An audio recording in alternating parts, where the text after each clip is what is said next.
¿Qué tal? Tal como les dijo Guillermo hace un momentito, estamos aquí con el ingeniero Miguel Bejarán, director general de Desarrollo Fronterizo, y por lo tanto hablaremos sobre la frontera. Así es. Sus 7 provincias.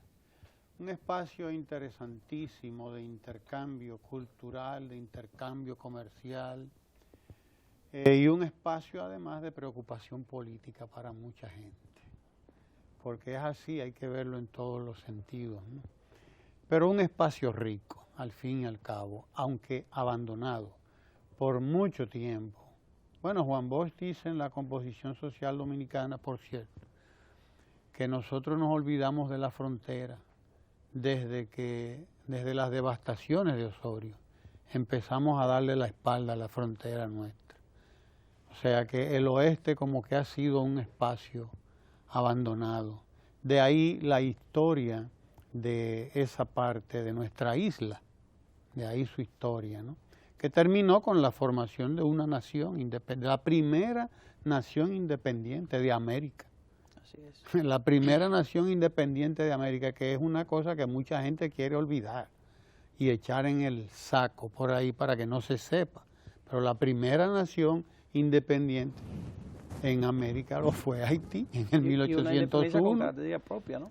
Con características muy propias. Porque además de ser una guerra de independencia, fue también una guerra de emancipación. Exacto. Y eso provocó realmente una situación socioeconómica, social, que prácticamente arrasó con todos los instrumentos de desarrollo productivo, ¿no?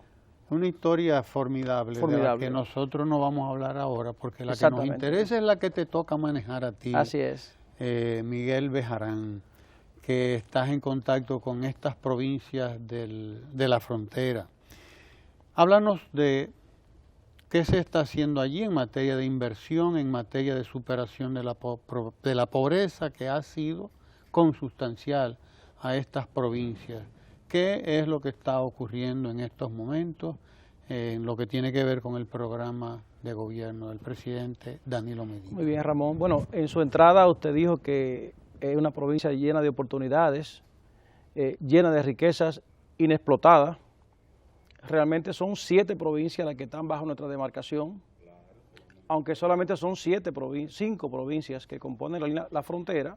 Hay 2 más que se agregaron, Bauruco y Santiago Rodríguez, que por su característica socioeconómica y su proximidad a la frontera fueron incluidas dentro de la franja fronteriza. Nos estamos hablando de Bauruco, Montecristi, Dajabón, Santiago Rodríguez, Independencia, Pedernales y Elías Piña. Son las 7 provincias, exactamente.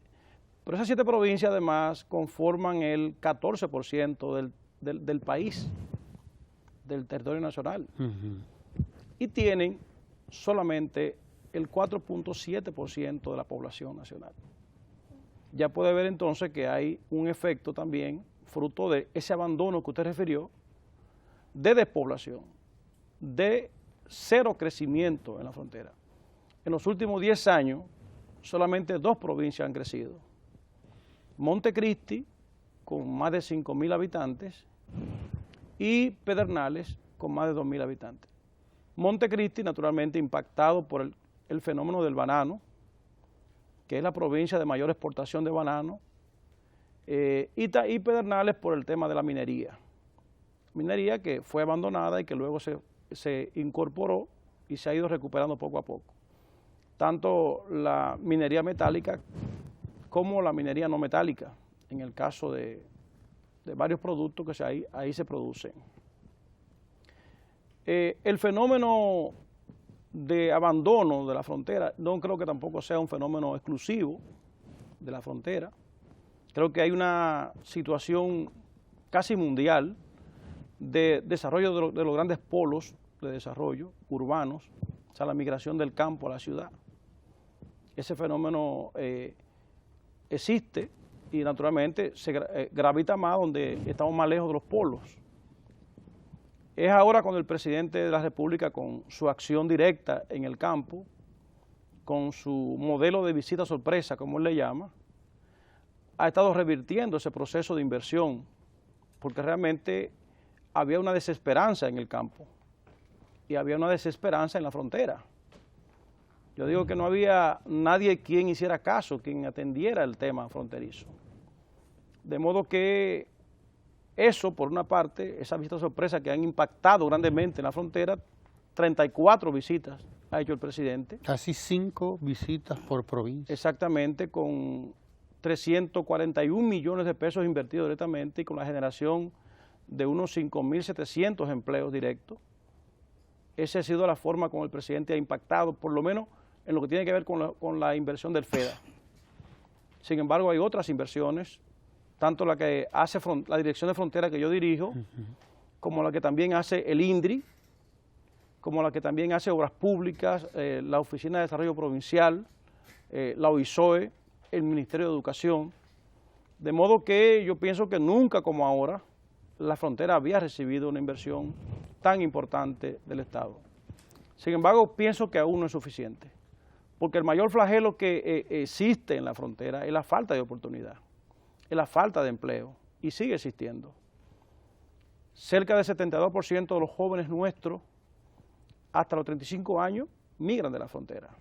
Como te decía, no hay crecimiento en nuestras poblaciones, las ciudades no se convierten en mercados de oportunidades, porque no hay ese mecanismo de generación de oportunidades que crean las ciudades cuando crecen, cuando se desarrollan. Por tanto, los jóvenes tienen que irse. Se van porque no hay educación superior ni técnica, se van porque no hay empleo, y aún los que se gradúan fuera, que su familia hacen el esfuerzo de enviarlo, o consiguen becas del gobierno, no pueden retornar. De modo que yo pienso que el Estado tiene que seguir trabajando. Yo digo que se habla de muros en la frontera. Y para mí, y lo dije una vez, es una aberración. Aunque quizá mediáticamente sea importante decir construir un muro porque se aprovecha quizá el sentimiento y la ignorancia de los pueblos. Sin embargo, yo creo que allá sí hay que construir un muro, pero es un muro de oportunidades, es un muro de empresas, es un muro para que los jóvenes se queden ahí, es un muro para que la gente reafirme su arraigo por la frontera. Entonces yo soy de lo que digo que está creciendo sí una esperanza nueva. La gente tiene fe en que este estilo de gobernar del presidente se afiance, que los gobernantes que vengan después de él, cuando él ya deje la presidencia de la República, pues sientan que la población ha retomado de nuevo la fe en el porvenir y que entonces nosotros como nación avancemos. En cuanto a la Dirección de Frontera, nosotros pues recibimos una institución ya con varios años de experiencia. Esta institución nació en el 2000 como una necesidad precisamente a ese desbalance que hay en cuanto al desarrollo humano, al desarrollo directo de la producción, y nació para atender directamente a los sectores productivos. Por eso se le dotó a la institución de un gran parque de maquinarias pesadas para la construcción de lagunas, para la construcción de estanques para peces, para la perforación de pozos, para la construcción de caminos vecinales, para la intervención directa en apoyo a las actividades productivas. Y nosotros hemos redoblado ese esfuerzo, pero también hemos hecho hincapié en la mejoría de la capacidad institucional de intervención. Y hemos hecho otra cosa, las alianzas necesarias con otras sectoriales del gobierno para hacer que las políticas públicas entonces lleguen a la frontera. Es así como hemos hecho alianza con el Ministerio de Deporte en la construcción de canchas deportivas, en la reconstrucción de estadios deportivos, de multiusos. Hemos estado trabajando con el IAD en la preparación de tierra para los campesinos. Más de 5.000 tareas de tierra fueron preparadas por nosotros para el IAD. Limpieza de canales, apoyando también al INDRI. Ahí están el equipo nuestro trabajando en la limpieza y reconstrucción de caminos, las intervenciones en ciudades donde muchas veces pasan desastres, como el que ocurrió en estos días en Villa Vázquez por las lluvias, donde todo el pueblo se llenó de sedimento. Ahí va la Dirección de Frontera a trabajar en la limpieza de las comunidades. Hemos construido ya más de 80 pozos en los últimos 6 meses, con una máquina que tenía 7 años dañada.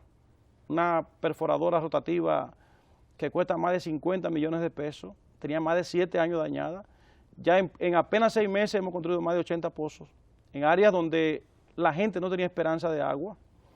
Hemos trabajado en la formación de los jóvenes, hemos formado un voluntariado juvenil con más de 3.000 jóvenes organizados en las 7 provincias, trabajando en capacitación con ellos, trabajando con ellos en levantarle el amor por la patria, en el amor por su territorio, en la preocupación por sus necesidades.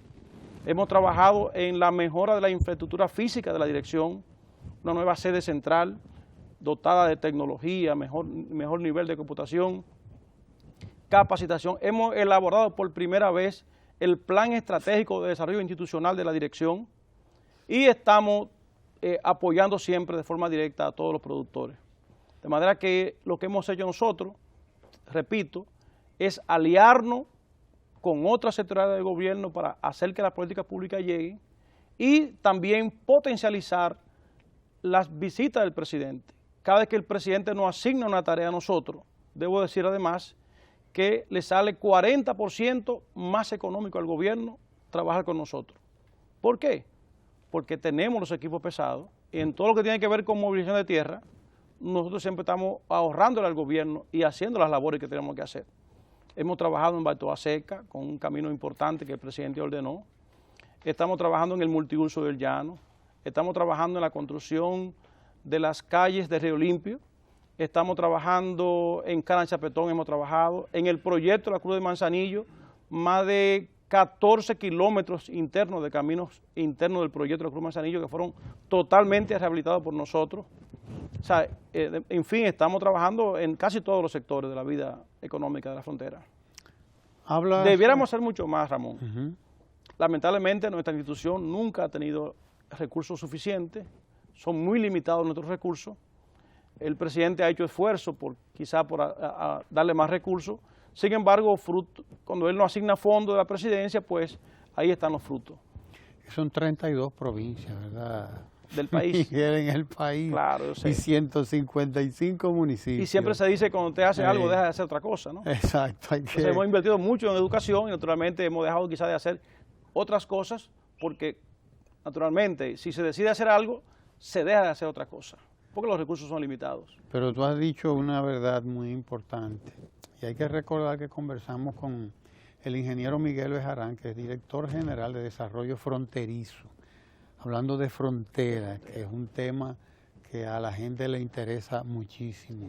Y tú decías algo muy importante, hay que construir un muro, es verdad, pero no el muro de que habla alguna gente por ahí, tiene que ser un muro de oportunidades. Así es. Un muro de empleo, de trabajo para la gente, claro, de futuro. Que debo aprovechar para decirte que tenemos un instrumento idóneo, la ley 2801, que es un instrumento jurídico legal que exonera de impuestos totalmente a las empresas que aprovechan la oportunidad para instalarse en la zona franca, en la zona fronteriza, que hemos instalado más de 40 empresas, que se han generado más de 10.000 empleos directos, que recientemente se sometieron 18 empresas, de las cuales 16 fueron aprobadas y están en proceso de instalación, que 8 empresas más fueron sometidas al proceso de revisión de la Comisión Técnica, que a la ley le quedan apenas 6 años y que nosotros llamamos al gobierno, al Estado, al Congreso,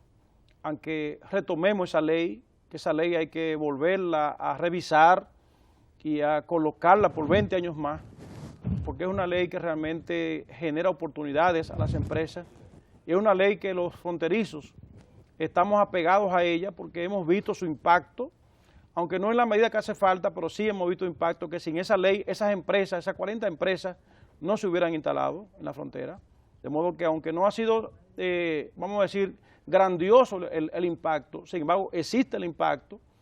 Y yo creo que si se mejora aún más la ley y se le da más confianza a ella, pues ahí está, eso fue un proceso de acogida de las empresas que sometimos en estos días, un acto de eso. Yo creo que entonces sí se puede hacer más y que esa ley no puede desaparecer. Esa es la 2801. Así es. Una ley de incentivo a la inversión en la frontera. donde se le exonera de todo tipo de impuestos. Ingeniero, una de las intervenciones más importantes de la administración del presidente en provincias fronterizas lo ha sido sin duda Boca de Cachón. Así es. Un modelo que se piensa que debe replicarse en muchas otras comunidades, incluso no solo fronterizas, sino posiblemente como es el caso de La Barquita, que son intervenciones integrales que pretenden, crear en el caso de el desarrollo de la frontera. Boca de Cachón, modelo para las demás provincias. ¿En qué medida? Recuerdo al presidente en algún momento de decir, por cada peso que ustedes inviertan, yo voy a invertir tanto. Y esto lo traigo a cuento porque al final de cuentas la frontera es nuestra, es decir, de todos. Claro. Y el lado dominicano de esa frontera dominico-haitiana, claro está. Esto lo que quiere decir en qué medida hay sectores que piensan el desarrollo fronterizo, pero sin ellos mismos poner un centavo para aquello, sin ni siquiera aprovechar al máximo las ventajas que podría estarle representando esa legislación ya existente. Bueno, en cierta medida esa ley trajo, vamos a decir, un debate en términos de que habían sectores que entendían que la ley creaba privilegios. Creaba, ellos le llaman competencias desleal. Sin embargo, esa visión ha cambiado.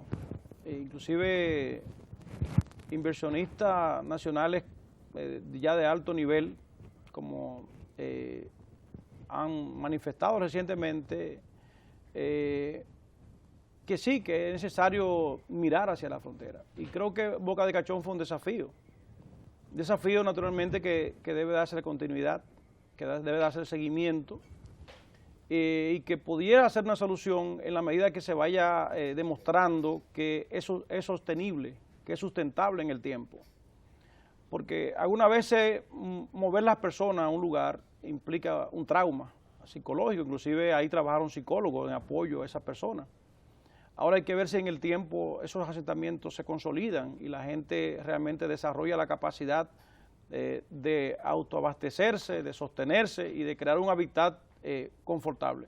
Sin embargo, ante la situación que presentó el lago y ante los niveles de pobreza y marginalidad en que está la frontera, es evidente que el desarrollo de ciudades como esta ayudan y deben ser una solución. Yo digo que hay que darle continuidad, hay que seguir trabajando. Nosotros mismos hemos estado trabajando con los jóvenes de Boca de Cachón, apoyándolo a través del voluntariado juvenil, tratando también de crearle amor por su nueva ciudad, porque creo que es un trabajo permanente en educación. Todas las sectoriales del gobierno deben estar ahí apoyando agricultura, el IAD, con los proyectos que están en el entorno, que son los proyectos productivos de sostenibilidad, que ahora hay un nuevo impulso de parte del presidente para seguir apoyando y llevar a finalidad los proyectos agrícolas que están en su entorno. Hay otras experiencias también en la frontera con respecto a la forma de cómo debe manejarse eso ahí, pero creo que la atención del gobierno sí tiene que ser firme, sí tiene que ser seria, como ha sido, porque indiscutiblemente que la franja fronteriza es una franja que tiene una historia y que inclusive nosotros como nación en algún momento de la vida nacional llegamos a perder territorio. Tuvimos que revisar el tratado que se hizo la primera vez y fue porque hubieron ocupaciones, asentamientos que luego se convirtieron ya en derecho. Y hay un fenómeno que ocurre cuando la población se va, es que otra población nos sustituye. Entonces, evidentemente que el esfuerzo como Boca de Cachón y como otro que ha hecho también las Fuerzas Armadas, creo que deben continuar. Esa es mi visión. Se dice que en la zona fronteriza alberga, digamos, alrededor de 2 millones de personas, la mayoría de las cuales están del lado haitiano. ¿Debe repoblarse la frontera? La nuestra, la parte nuestra, porque si de aquel lado hay 1.500.000 y aquí de este lado solo hay 500.000, evidentemente que Mire, hay un fenómeno en la isla, el fenómeno de la evolución migratoria. Yo tengo un estudio allá que hizo YAICA, varios años, el fenómeno de la migración y el posicionamiento dentro de la isla. Se grafica con puntitos por habitante. Esos puntitos, naturalmente, cuando se concentran, generan una zona de un color más intenso. ¿Y qué ocurre en la isla? Que del lado haitiano hay una concentración de la población en la frontera. Y del lado dominicano hay una desconcentración. O sea, los vectores entonces de población de la isla o de migración de la isla están apuntando hacia el este. En Haití se mueven hacia el este, hacia la frontera, y eso se incrementó con el terremoto. Y en República Dominicana migran también hacia el este. O sea, se alejan de la frontera y ellos se acercan a la frontera. ¿Por qué? Porque de este lado está la oportunidad. Ellos se mudan más cercanos a la frontera nuestra. Y los dominicanos sienten que hay más oportunidades entonces en los centros urbanos y en el este del país, donde ha habido un nuevo polo de desarrollo, y ese fenómeno está. Ahora, la repoblación de por sí es un fenómeno difícil, pero en la medida que usted comienza a generar oportunidades, en la medida que usted permite que actividades como el turismo, como la agropecuaria, como la industria, tengan un espacio cierto de desarrollo, la misma gente va a ir regresando y se van a ir quedando, porque la gente se queda donde puede desarrollar su vida, donde tiene oportunidades. Lo primero para mí que hay que hacer es detener la inmigración. Hay que detenerla, y para detenerla hay que generar oportunidades. Hay que invertir. Hay que invertir. Inversiones. Y esto es educación, evidentemente. ¿Qué inversión, qué le ha caído a la frontera de este esfuerzo mayúsculo que ha hecho la Presidencia de la República en el tema de la educación? Para mí que ha sido el fenómeno más impactante. Bueno, por varias vías.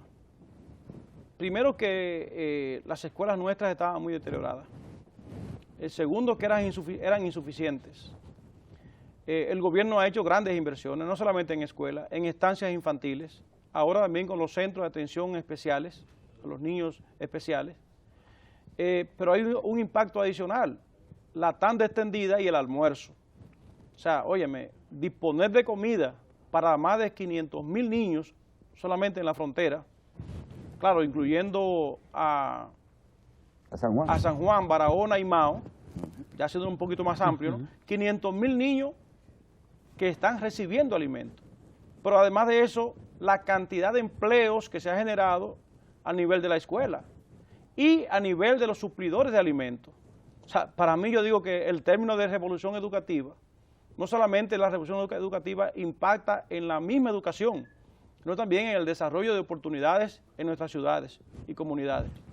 Para mí que ese es el efecto más impactante que ha tenido el país y naturalmente también la zona fronteriza. ¿Por qué los últimos conflictos fronterizos, Anzapitre, Jimaní y los tradicionales ya de Dajabón? Para mí que hay un efecto en parte mediático.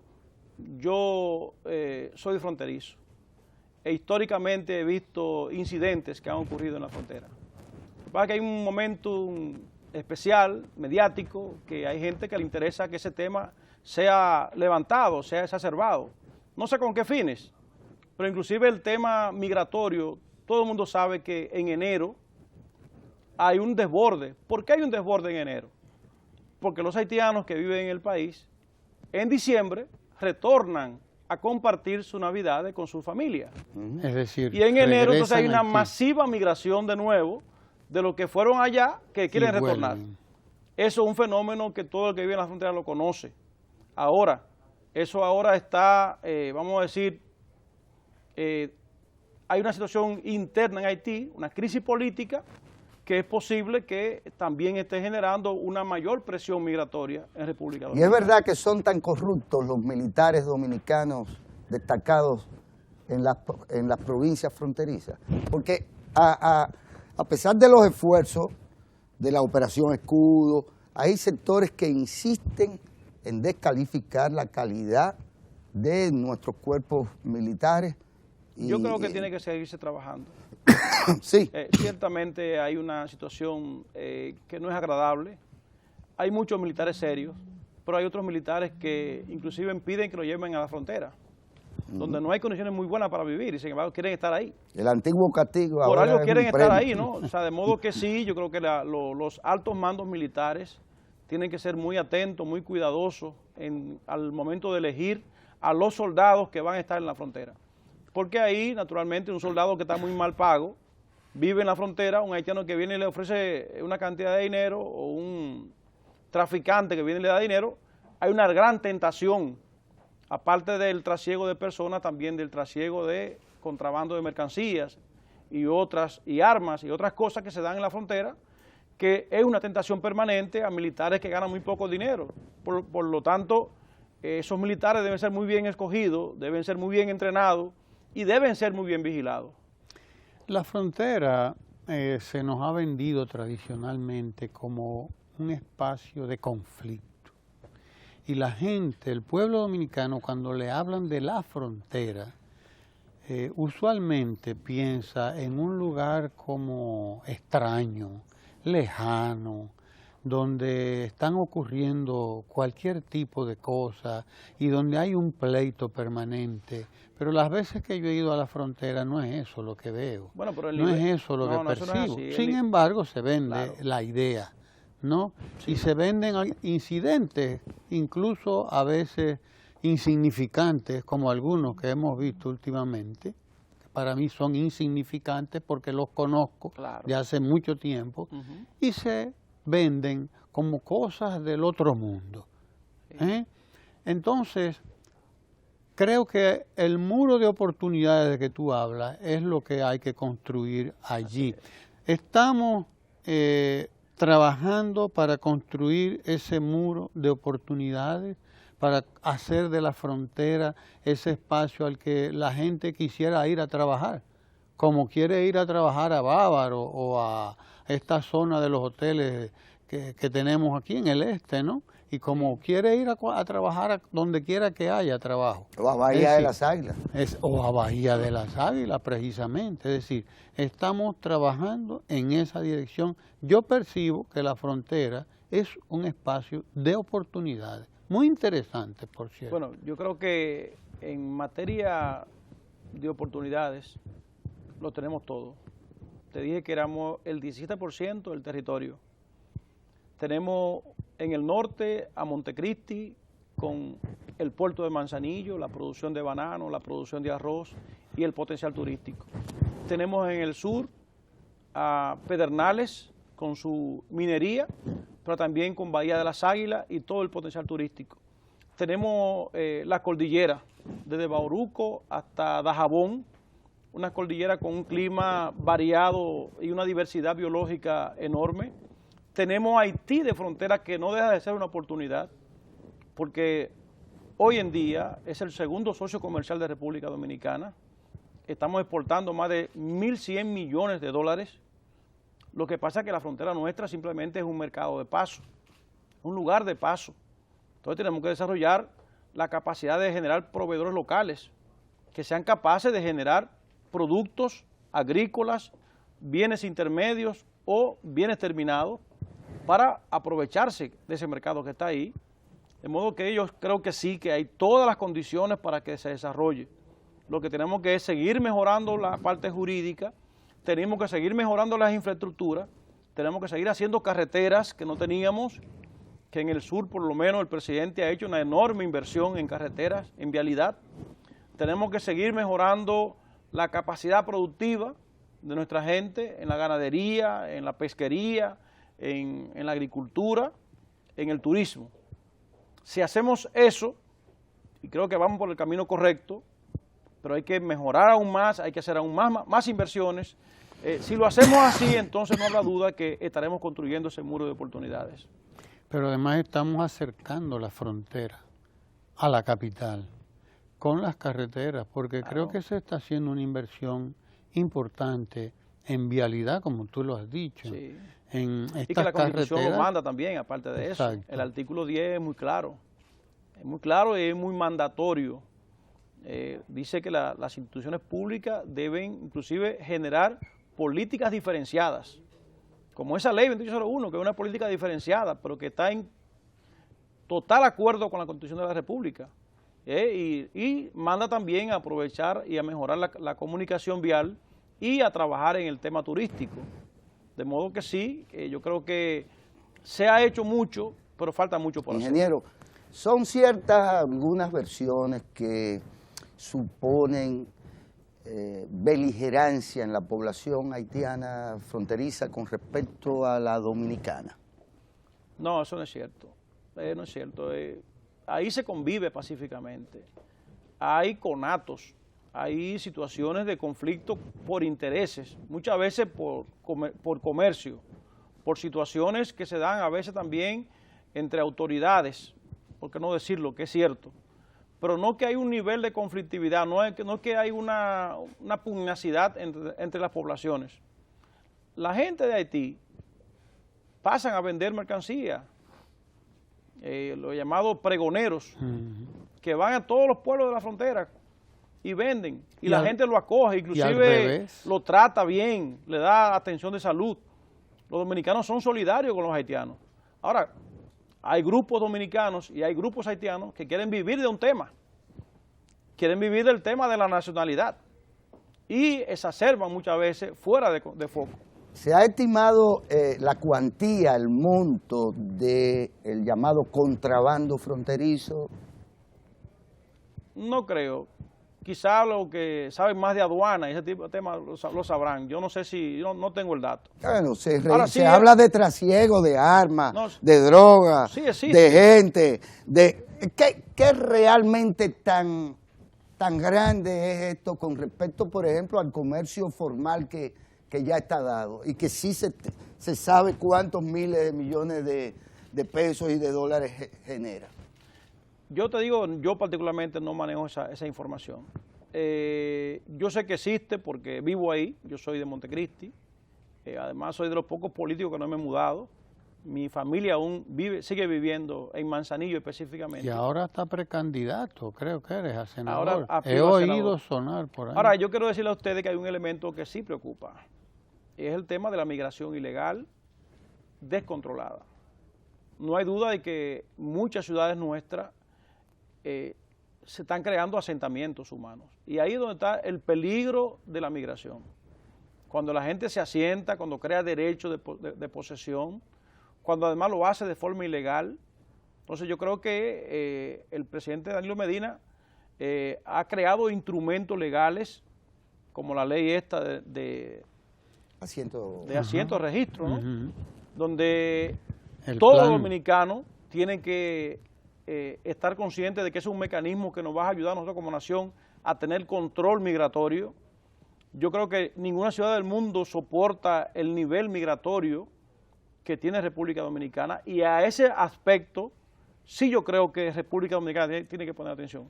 El desarrollo fronterizo dominicano demanda de mano de obra haitiana. La agropecuaria dominicana, el 90% de la mano de obra es haitiana. ¿Y debe ser así? No necesariamente. Quizá los niveles de pago, ahora el dominicano tiene que haber una gran motivación para trabajar agricultura. Quizá con mejores salarios, quizá con remuneraciones secundarias, como un buen seguro médico, como condiciones laborales aceptables, el dominicano pueda incorporarse, porque lo hace en otra parte del mundo. Es un problema de pago por esfuerzo, o pago versus esfuerzo, ¿no? Si usted está haciendo un gran esfuerzo físico y además está mal pago, evidentemente que la gente va a coger el trabajo más suave. Me voy en motoconcho, otro tipo de actividades. O me voy a Barahona, o emigro. Entonces creo que sí, que dominicanos pudiese trabajar agricultura, pero naturalmente hay que mejorar. Una prueba de ello es el proyecto de la Cruz Manzanillo, donde hemos generado más de 4.000 empleos y donde yo diría que el 95% de los que laboran ahí son dominicanos. Ahora, tienen un buen salario, tienen seguro médico, tienen otras condiciones laborales y entonces sí trabajan. Yo creo que sí el dominicano estaría dispuesto a trabajar si se mejoran las condiciones laborales. El Plan Nacional de Regulación de la Migración, que tiene ya un año o poco más en vigencia, sí. ¿Qué impacto ha tenido en la zona fronteriza? allá se da la regularización, pero yo creo que hay que seguir trabajando. Y a mí me parece que hay un punto nodal donde ese esfuerzo hay que hacerlo, que es en los patronos. Mientras no se haga el esfuerzo y no se establezcan claramente las sanciones para los que contratan, entonces no habrá un esfuerzo realmente grande de los haitianos por registrarse, porque creo que ahí es donde está el nudo gordiano. Si los patronos no se les obliga a que tengan que registrar a sus empleados o que no lo puedan contratar si no están registrados, no habrá realmente la respuesta que se espera. En términos territoriales, ingeniero Bejarán, ¿cuál es el régimen de tenencia de tierra? ¿El Estado es el mayor propietario o por el contrario hay grandes propietarios propietarios de grandes extensiones de tierra improductivas? ¿Qué posibilidad hay de que efectivamente la agropecuaria se pueda sustentar en inversiones, ya sea de la escala de las plantaciones o inversiones de mediana escala, sobre la base de que los inversionistas puedan disponer de tierras que cree uno que son baldías? A veces piensa uno que no tienen dueños. ¿Cuál es la situación de la titularidad y el régimen de tenencia en la frontera dominicana? Mire, no hay duda que el Estado sigue siendo el mayor poseedor de terrenos. Claro, esos terrenos no están en manos del Estado, están en manos de particulares. O son de las reformas agrarias, o son de bienes nacionales, o son de otras instituciones del Estado, como el SEA, que tiene terreno también, u otras. Naturalmente, el régimen de explotación de la tierra tiene que ver mucho con las infraestructuras productivas. En los lugares, por ejemplo, donde hay sistema de riego, donde hay agua disponible, evidentemente que la explotación es intensiva. Pero donde no hay infraestructura de riego, entonces la explotación es muy casual. De modo que yo creo que aquí hay que tratar de combinar las dos cosas. Por un lado, el apoyo directo del gobierno a los productores, como en el caso que está haciendo el presidente con la vista sorpresa, está impactando la producción. Por otro lado, las grandes extensiones de tierra que necesitan de tecnología, de riego, necesitan de grandes inversiones, entonces de algún modo habrá que ir haciendo alianzas entre los sectores público-privados para ver si se va mejorando la capacidad productiva. Y en el caso de la zona alta, que fundamentalmente está para áreas de producción de madera o frutales, también creo que el apoyo que ha dado el Plan Sierra y los programas de regulación de manejo de bosque, en el caso de Dajabón, por ejemplo, la zona alta, sí hay un movimiento económico ahí que se nota en la producción de madera. De modo que hay ese potencial, hay que hacer mucho más inversiones y hay que hacer las políticas apropiadas para que ese potencial se siga desarrollando. En la actualidad, la República Dominicana, debo recordar que estamos conversando con el ingeniero José Bejarán, que Miguel. es el director, Miguel Bejarán, primo de José. Primo de es José. cierto. Director General de Desarrollo Fronterizo. Estamos hablando de frontera, un tema álgido en estos días. Recordar que nosotros tenemos, es decir, el Ejército Dominicano, las Fuerzas Armadas, unos 22.000 efectivos y que el presidente acaba de designar o de destinar 600 más para la frontera.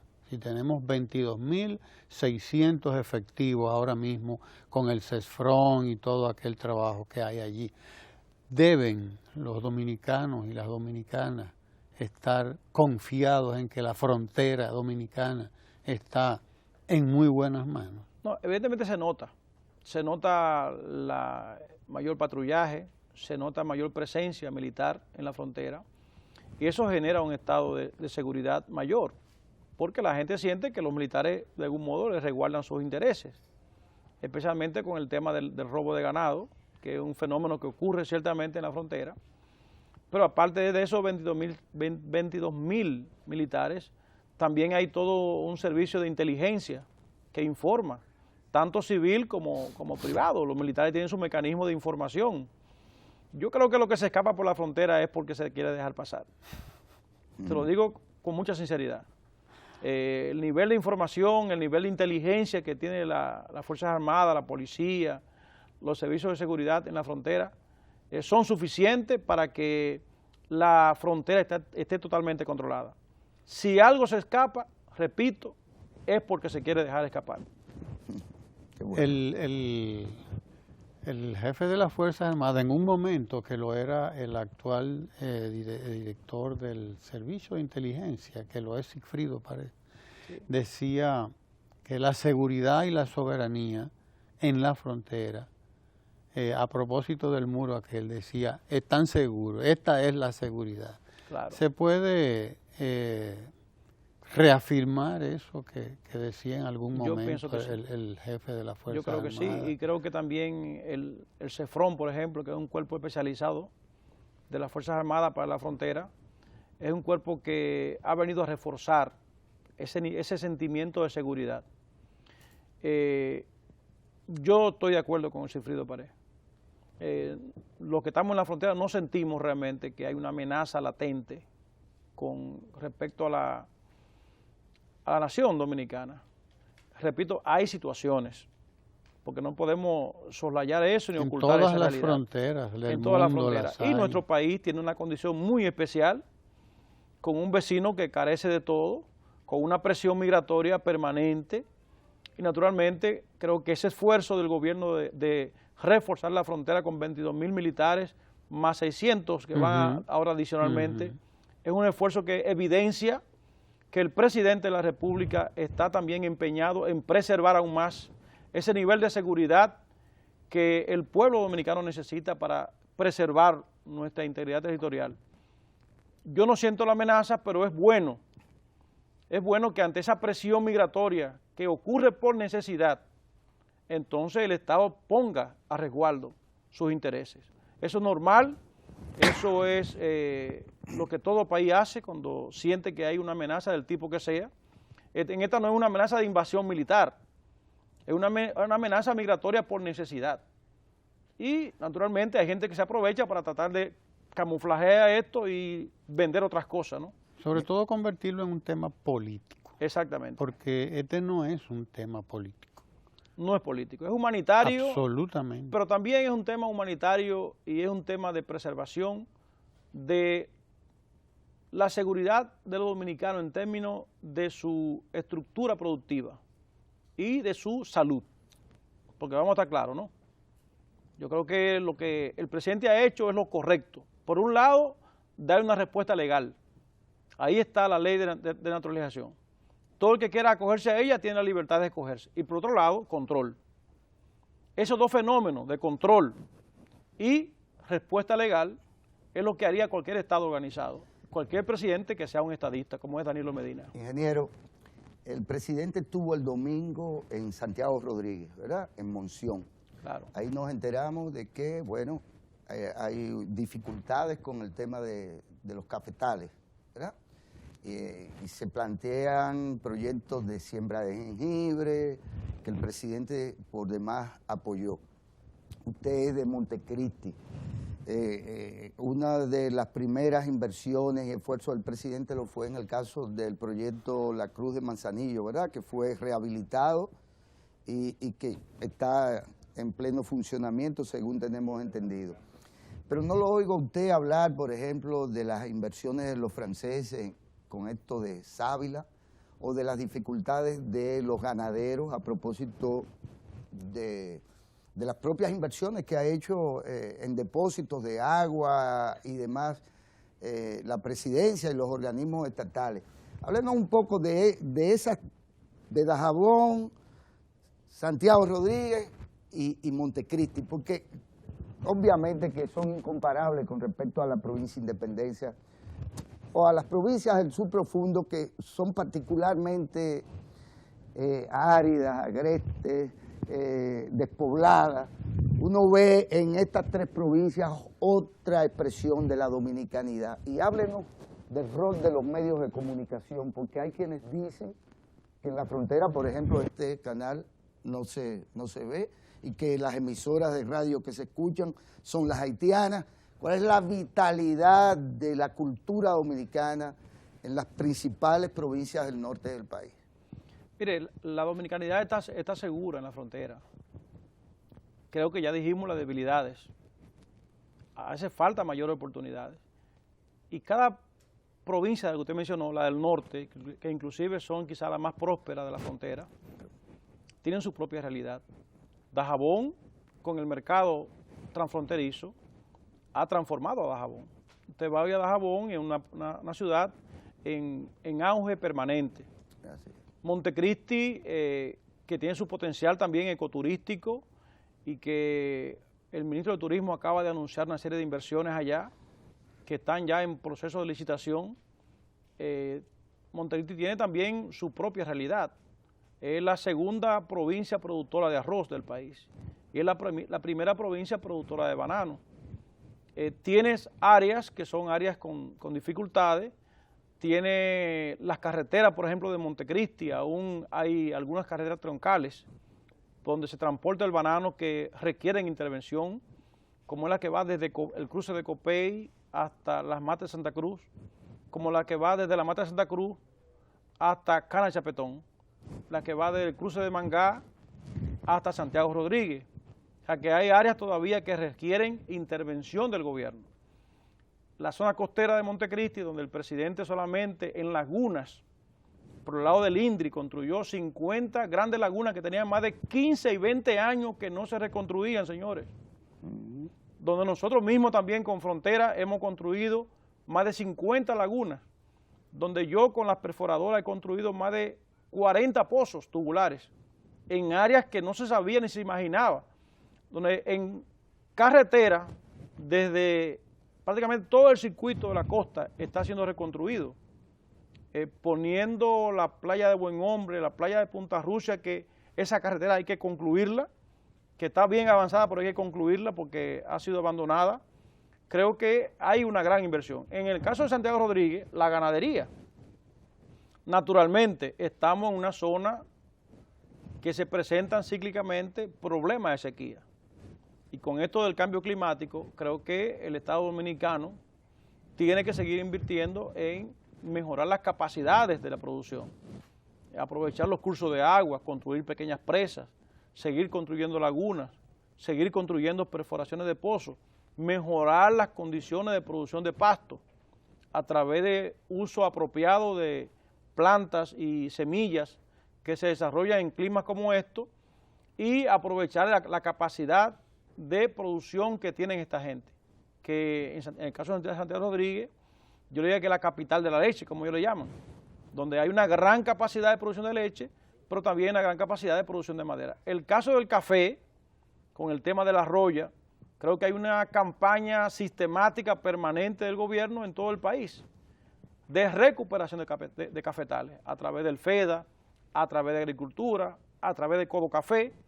Hay un plan permanente, lo que pasa es que es tan vasto el territorio que harían falta 10 años para poder recuperar todo el país en términos de café. 15 dicen. Dicen 15, bueno, más todavía. Pero naturalmente lo que sí se sabe es que se ha sentido, ¿no? Tanto en el café como en el cacao, el presidente ha hecho un esfuerzo enorme de inversión, de seguimiento, de apoyo a este renglón, que sus efectos no se verán de inmediato, pero que República Dominicana dentro de un tiempo va a comenzar a sentir, especialmente en esas áreas, que estamos produciendo riqueza. Yo creo que estamos en el buen camino. Naturalmente, hay que seguir trabajando, hay dificultades, hay que seguir apoyando al hombre del campo y poco a poco veremos que habrá una gran transformación. De eso que hablamos, de generar oportunidades, de hacer inversión para aprovechar entonces esa capacidad que tenemos allá. Se ha resuelto en parte el problema secular del agua por allí. El año pasado, antes pasado, hubo protestas y hubo preocupaciones grandes en cuanto al agua en Montecristi, Dajabón, esa zona. ¿El agua potable o el agua de riego? Agua de riego. Agua de riego, sobre todo. Bueno, el problema que te digo, si hay sequía en el país, hay sequía. Eso solamente Dios lo resuelve. Sin embargo, todo el mundo ha sido consciente que en el INDRI, la gestión de Olgo Fernández, la gestión de este gobierno, bueno, ha hecho una de las acciones más sorprendentes que haya hecho. Mira, en Montecristi se han invertido cerca de 800 millones de pesos. Todavía el jueves se va a inaugurar, a poner ya la inauguración de la puesta en servicio del sistema de canales de la presa de Chagüey, una presa que fue construida hace casi 30 años, y que 30 años después que se está haciendo el sistema de canales, por una decisión del presidente de aprovechar esas tierras y de aprovechar esas aguas. A la región fronteriza del norte solamente le falta por aprovechar como curso de agua la cuenca alta del río Guayubín, porque tenemos la presa de Monción, tenemos la presa de Chagüey, tenemos, bueno, estaba construyendo la presa de los Caballos en Dajabón, y nos falta la cuenca alta del río Guayubín, que la cuenca grande no puede construirse porque hay una gran falla geológica que impide, pero se han estudiado ahí 7 pequeñas presas que en suma acumularían más agua que la cuenca media de la presa. De modo que todavía hay un gran potencial hídrico ahí que puede ser aprovechado. Aparte de eso, ¿no? el estudio que se ha hecho de todo el agua del subsuelo, que también lo tenemos ahí como reserva para aprovecharla. Gracias al ingeniero Miguel Bejarán, director general de Desarrollo Fronterizo, quien ha venido a decirnos aquí en Ojalá que podemos estar seguros que la frontera está bien atendida, está bien defendida, que el muro que hay que construir allí es un muro de empleo, de oportunidades, de seguir trabajando para que la migración dominicana no siga hacia el este, sino que vaya también hacia el oeste, ¿verdad, Miguel? Yo uso una frase, don Ramón, yo digo que pongamos el corazón en la frontera. Pongamos el corazón en la frontera. Y le digo a la gente de mi provincia que nos den su corazón, que juntos podemos hacerlo mejor. Y que con un presidente como Danilo se puede. ¿Aceptan ustedes que los patriotas dominicanos se asienten en sus provincias? ¿Cuáles patriotas? Bueno, los que estén dispuestos. Claro, bienvenidos todos allá. Vayan allá que hay muchas oportunidades. Gracias, Miguel, gracias a todos y todas ustedes por estar aquí en Ojalá. Y quédese ahí porque la agenda continúa aquí en Ojalá con la cita cultural.